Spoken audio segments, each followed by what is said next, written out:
Buongiorno amici, ragioniamoci sopra Radio Libertà con voi Giuliano Zulin a parlare dei temi nostri più cari, ovvero più potere alle regioni, più potere vicino ai cittadini, più servizi migliori ovviamente. E finalmente in attesa che l'autonomia differenziata faccia il suo percorso, vada avanti,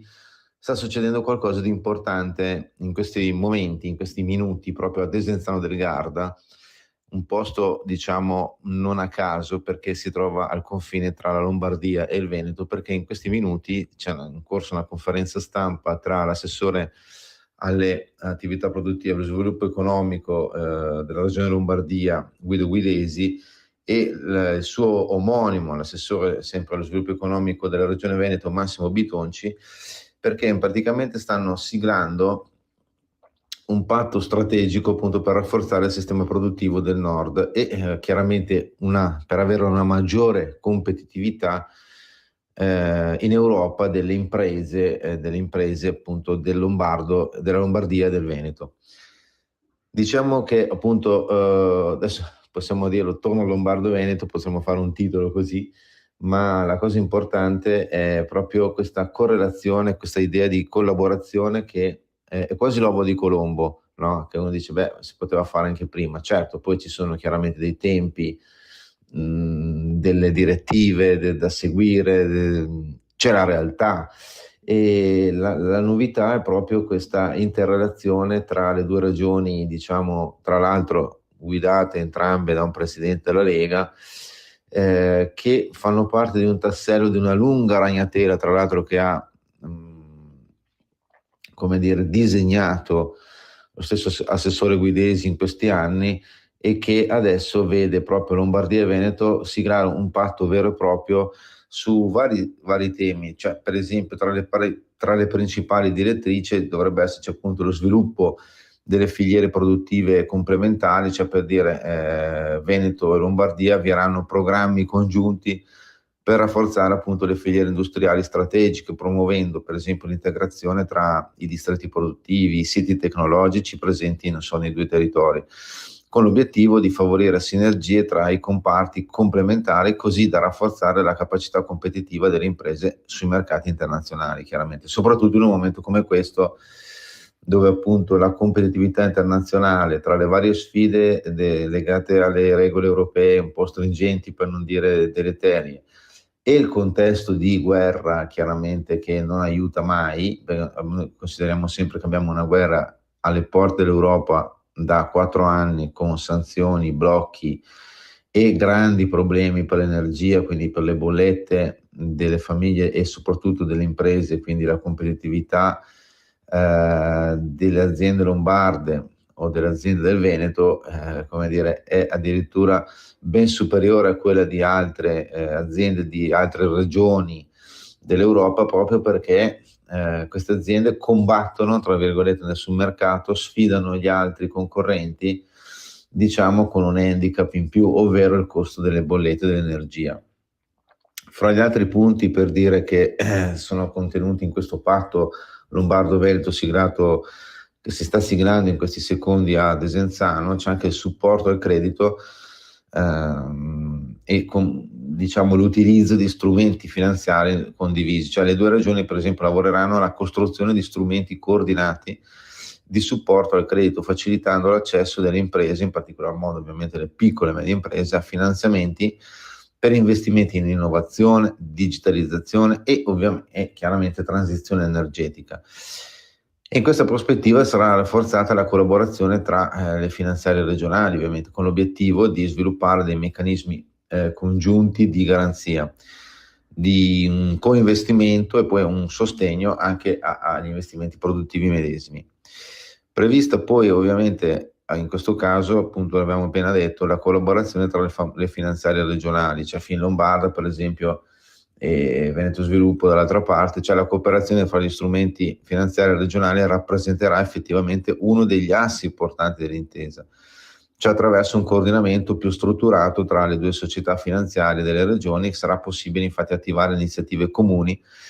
a supporto ovviamente della crescita delle imprese, facilitando l'accesso al capitale e favorendo processi magari di sviluppo interregionale. Poi l'intesa, lo dicevamo prima, a livello Europa, l'intesa mira insomma a consolidare la capacità delle due regioni di rappresentare e promuovere gli interessi dei propri sistemi produttivi a livello europeo. Si pensa ad esempio, non so, ai settori strategici della siderurgia o quello che ne so della microelettronica. Siccome Lombardia e Veneto vogliono rafforzare proprio questo coordinamento anche nelle sedi europee per sostenere delle politiche industriali, programmi di investimento e strumenti finanziari che valorizzino il ruolo dei territori più produttivi d'Europa. E tra gli obiettivi strategici dell'accordo c'è la costruzione di uno strumento condiviso poi dedicato al rafforzamento della competitività delle imprese sia lombarde che venete, un'iniziativa che potrà chiaramente integrare le competenze, le risorse e gli strumenti finanziari delle due amministrazioni per accompagnare le aziende nei percorsi di crescita, di innovazione e internazionalizzazione. Cioè il tema qual è? Al di là poi dei tecnicismi, il tema è molto semplice e mi riferisco per dire al lavoro portato avanti in questi anni dall'assessore Guido Guidesi. Cioè l'assessore Guidesi, in poche parole, già nel 2003, in poche parole, aveva dato vita a una sorta di cabina economica del nord-ovest con Lombardia, Piemonte, Liguria. È stato siglato a Genova questo accordo, no? Chiaramente è un tavolo di coordinamento tra le istituzioni, le imprese, le università, i centri di ricerca, che era nato per rafforzare la cooperazione fra questi territori, storicamente al centro del famoso vecchio triangolo industriale Milano-Torino-Genova, no? Poi nello stesso tempo l'assessore regionale Guidesi aveva di fatto individuato, siglato una collaborazione molto stretta anche con la regione Emilia-Romagna, perché certamente la politica, gli schieramenti politici hanno un peso, un valore, ma nello stesso tempo bisogna anche considerare andare oltre, diciamo, le appartenenze politiche e puntare su un miglioramento dei servizi da offrire alle imprese e quindi poi alle famiglie. E infatti con l'Emilia Romagna, con l'assessore Colla, l'assessore Guidesi ha siglato, diciamo, non dico un patto, però è molto molto vicino a lui proprio per a volte lavorare insieme, ma ripeto, per trovare delle sinergie affinché facciano del bene, le famose strategie win-win, no? Vinci-vinci, che possono mettere, diciamo, far del bene sia al territorio, per dire lombardo, che all'Emilia e alla Romagna. E adesso chiaramente questo asse con il Veneto di fatto è una specie di, tra virgolette, completamento del cerchio attorno alla Lombardia, quindi prima il nord-ovest, poi la parte sud, quindi l'Emilia Romagna, e adesso la parte est. Parliamo di regioni a statuto ordinario, ovviamente non quella a statuto speciale, perché ci sarebbe anche il Trentino e l'Alto Adige vicine, confinanti con la Lombardia, per non parlare della Svizzera, ma lì entriamo in un altro ambito. Appunto creare questa sinergia, questa asse tra territori che qual è alla fine l'obiettivo, al di là chiaramente quello economico, di avviare strumenti, come abbiamo appena raccontato, di coordinamento, sinergie e magari un maggior credito per investimenti positivi delle aziende e quindi anche con ricaschi occupazionali importanti. È un tema politico affinché il nord, che diciamo la parte ovviamente più produttiva dell'Italia, ma anche è la parte dove risiede un italiano su due, vive al nord, cioè al nord abitano 30 milioni di persone più o meno, con la Lombardia che fa da guida con 10 milioni di persone. E in attesa che l'autonomia crei regole e stabilisca poteri ben definiti tra le varie regioni, i vari territori,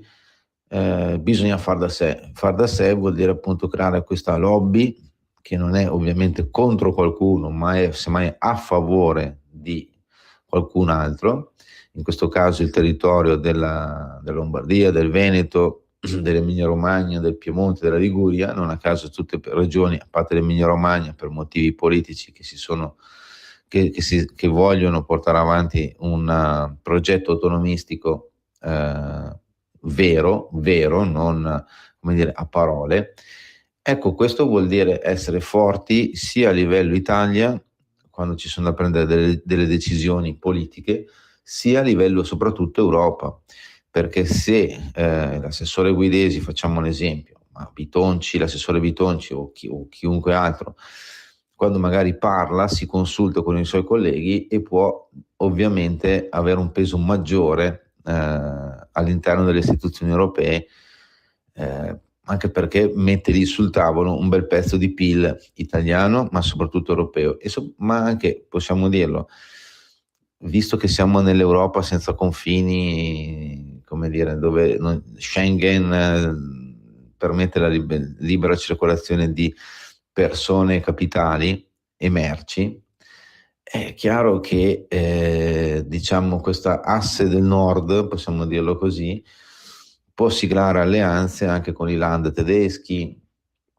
con qualche comunità spagnola,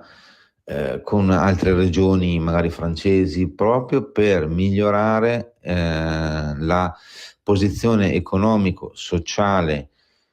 chiaramente dei territori italiani, in questo caso del nord, affinché non siamo sempre lì a ruota di altri, ma possiamo anzi dettare, scrivere l'agenda politica del prossimo futuro, avere un peso e poter incidere sulle scelte europee. Questo è molto importante proprio perché senza stravolgere niente, senza passare da eventuali riforme che noi attendiamo sempre, vere e proprie, si può comunque portare avanti un interesse politico forte che magari ha una valenza ben superiore a qualche riforma che sicuramente è importante, ma che poi magari nella sostanza non va a incidere. In attesa dell'autonomia differenziata, perché poi l'autonomia differenziata il problema qual è? I tempi, ma non possiamo aspettare 10 anni per arrivare all'autonomia differenziata, dobbiamo portare avanti un percorso di autonomismo vero, di federalismo. Federalismo vuol dire chiaramente più potere ai territori, più potere non certo per, come dire, comandare tanto per, ma per migliorare, come diciamo sempre noi, servizi e la condizione economico-sociale delle persone, delle imprese che vivono in quei determinati territori. Benvenga quindi questo patto lombardo-veneto economico in primis, ma soprattutto appunto diciamo politico, perché con questa svolta tanto attesa, diciamo che adesso in Europa, ma anche a Roma, qualcuno sicuramente dovrà fare più attenzione quando parla magari un esponente della Lombardia o del Veneto. Niente, abbiamo appena raccontato di un fatto secondo me molto importante, ovvero questo patto che si sta siglando in questi minuti a Desenzano del Garda tra la regione Lombardia e la regione Veneto per lo sviluppo, per intervenire su un maggior sviluppo in favore delle imprese, quindi poi degli posti di lavoro, dei cittadini, del benessere.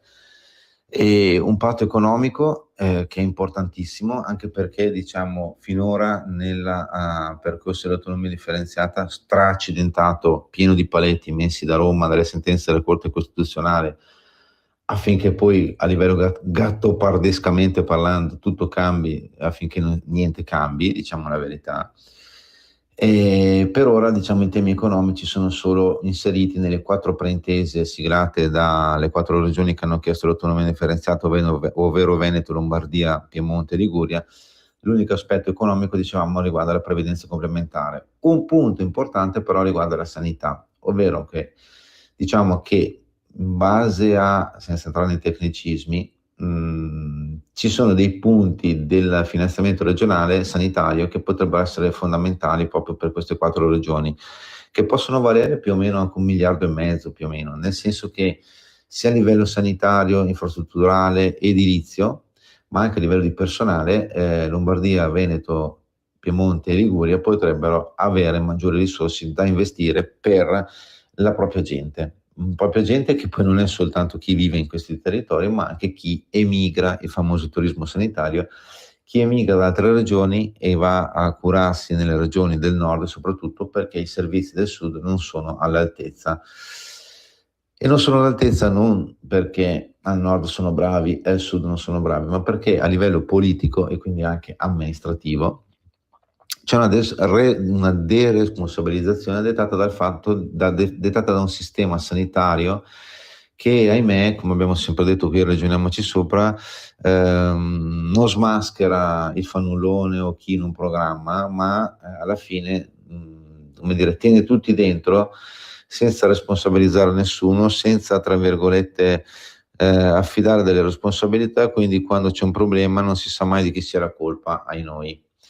Ma un esempio classico proprio deriva da un articolo che ho letto proprio recentemente sul giornale.it, firmato da Gian Cristiano Desiderio. Gian Cristiano Desiderio è un giornalista non del nord, ma di lungo corso, che ha scritto un qualcosa sulla campagna che a me, rivelando alcuni dettagli che mi erano sfuggiti, ma soprattutto che sono esemplificativi di come viene gestita la sanità in Campania. E infatti comincia così l'articolo. Sapete chi fu l'ultimo assessore alla sanità in Campania? Mario Sant'Angelo. Lo nominò Antonio Bassolino, rimase in carica pochi mesi e correva l'anno 2009. Capito, dice, 2009. La bellezza di 16-17 anni fa. A dirlo, a rivelarlo, è stato Marco De Marco che, scrive Gian Cristiano Desiderio, è l'ultimo meridionalista che ci sia rimasto e che sa che il Sud, che dice no all'autonomia differenziata, dice no in realtà all'autogoverno virtuoso di cui ha bisogno come una sanità che funzioni. Cioè, dal 2009 non esiste un assessore regionale alla sanità in Campania. Invece, scrive Gian Cristiano Desiderio, in Campania cambiano i governatori, ma non cambia la Campania, se non in peggio, scrive. Fico, ad esempio, è già un caso, si è presentato con De Luca contro De Luca, ma è peggio di De Luca, scrive Gian Cristiano Desiderio sul giornale. Ha messo la sanità in cima ai suoi pensieri e là però è rimasta, solo pensieri. De Luca non ha mai nominato un assessore alla sanità, Fico ha fatto la stessa cosa, ha tenuto per sé tutto. Intanto però la situazione della sanità campana è letteralmente fuori controllo, scrive Gian Cristiano Desiderio. 51 ospedali sotto gli standard minimi, turismo sanitario verso il nord, penultimi in Italia per screening oncologici, ospedali semi-chiusi. E in questo grande disservizio, dove le responsabilità amministrative diventano politiche e le responsabilità politiche diventano amministrative, i cittadini campani sono frastornati e pregano letteralmente di non ammalarsi, altrimenti sanno che dovranno affrontare un'odissea ospedaliera dalla quale non sanno se riusciranno a ritornare a Itaca sani e salvi, scrive Gian Cristiano Desiderio su questo articolo del giornale.it. E colpisce molto, no, questa roba qua, nel senso che dal 2009 non c'è un assessore regionale alla sanità, la sanità campana è stata commissariata e negli ultimi anni De Luca ha fatto ricorsi su ricorsi per uscire dal commissariamento e quindi per poter utilizzare delle risorse, non si sa bene per cosa,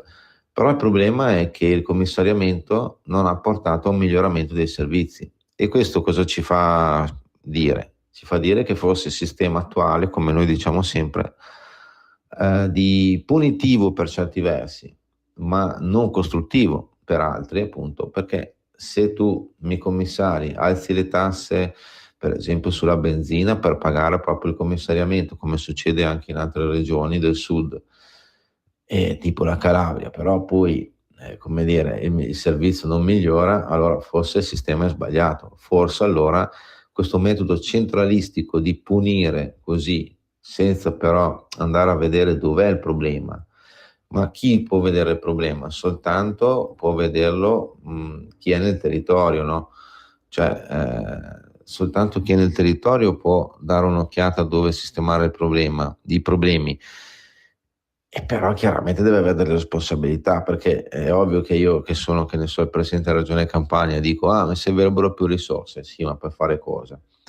Perché ne abbiamo parlato nella prima parte di Regioniamoci Sopra. L'accordo siglato, che si sta siglando tra Guidesi e Bitonci per quanto riguarda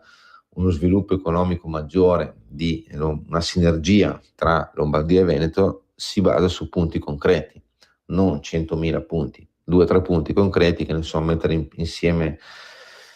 lavorare insieme le finanziarie regionali, trovare un accordo sulle filiere produttive complementari, cioè andare a fare quel lavoro, diciamo, di completamento dello sviluppo, affinché si spendano meno, si sprechino, scusate, meno soldi, e allo stesso tempo si arrivi a benefici maggiori sia per le imprese che poi anche per la velocità dei servizi, che poi sono fondamentali per la competitività delle imprese, e quindi nel caso di assunzione di nuovi posti di lavoro e di creazione anche di nuove imprese, perché poi il problema non è che se devi salvaguardare le imprese, devi anche creare questo humus,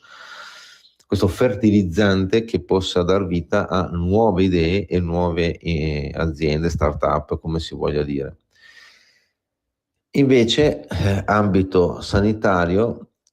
siamo a livello di, in Campania siamo a un livello di nessuno comanda, e quando nessuno comanda, nessuno paga.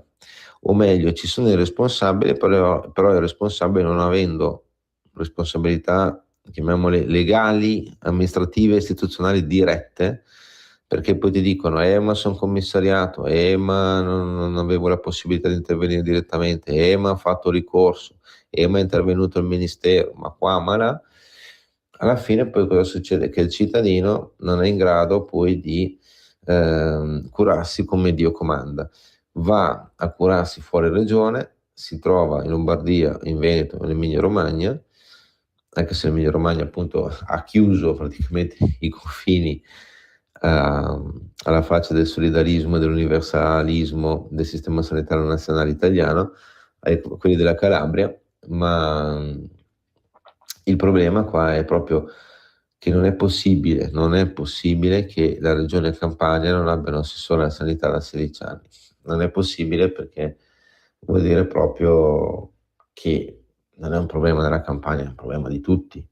Problema di tutti, in primis dei cittadini, dello Stato che non è in grado lo Stato centrale che non è in grado di farsi rispettare, ma soprattutto di dire cambiamo questo sistema, perché dove va questo sistema qua? Cioè, spreca soldi pubblici, perché poi ogni anno con l'invecchiamento della popolazione servono sempre più soldi per la sanità, non interviene sull'aspetto del personale sanitario, non interviene sulle questioni proprio di infrastrutture, macchinari e anche formazione, poi diciamola, perché poi servono anche competenze nell'intervento sanitario. Basta vedere cosa è successo all'ospedale Monaldi, dove l'ospedale per il trapianto del piccolo Domenico aveva l'autorizzazione al trapianto del cuore regionale, quando in realtà la legge del Ministero della Sanità dice che tu potresti trapiantare i cuori se ne fai almeno 10 in 3 anni. Siccome Monaldi non aveva fatti, parlo dei minori, dei piccoli purtroppo, non aveva fatti 10, ne aveva fatti 1 o 2 negli ultimi 5-6 anni, eppure aveva l'autorizzazione. Ecco, tutta sta burocrazia poi cosa porta? A un disastro come la morte del piccolo Domenico, che poi la magistratura farà il suo corso, si individueranno i colpevoli, ci mancherebbe, però possiamo già dirlo che a livello amministrativo politico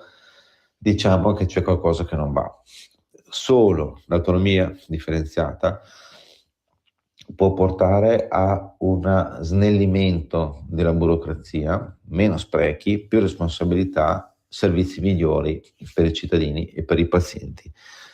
Noi ci sentiamo la prossima settimana qui su Radio Libertà con Giuliano Zulin e ragioniamoci sopra, ragioniamoci sempre sopra. Buona autonomia a tutti, ciao!